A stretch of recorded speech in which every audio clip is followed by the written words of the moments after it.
Welcome. In this video, I'll show you how to get a current date in BigQuery. All right, it's actually pretty easy to do. So first up, just go ahead and open up SQL. Now in here, type in, select current date. All right, current underscore date. As you can see here, it needs a time zone. Click on it and go ahead and type in your time zone. For example, Asia, Singapore. Okay. As you can see here, we have the green check mark. Just go ahead and click on run. Wait for it to process. As you can see here, we have the current date.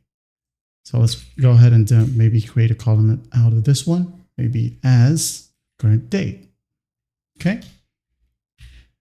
Hit on run.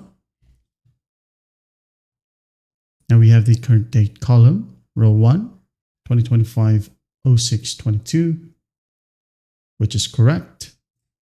Now, if you want to add in some more, maybe the timestamp or even the current time, okay? Just go ahead and add in maybe a current timestamp. All right, as you can see here, we have that in here, current timestamp. Just click on it. Now go ahead and make a column out of it as current timestamp, okay? Hit on run.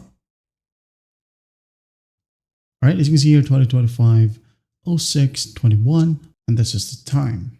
All right, say for example, I wanted the exact time.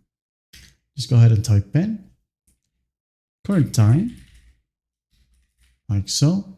Enter the time zone, Singapore, and then as current time.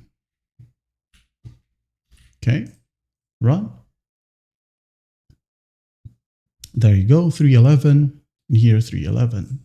That's basically how you do it. If you want to check other time zones, okay, you can go ahead and change this one in here.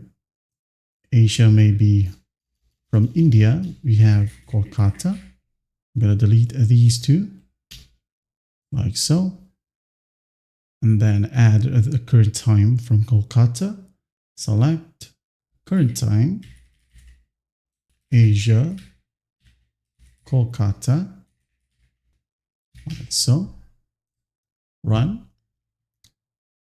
That's basically how you do it. Well, I hope this video helps, and I'll see you in the next one.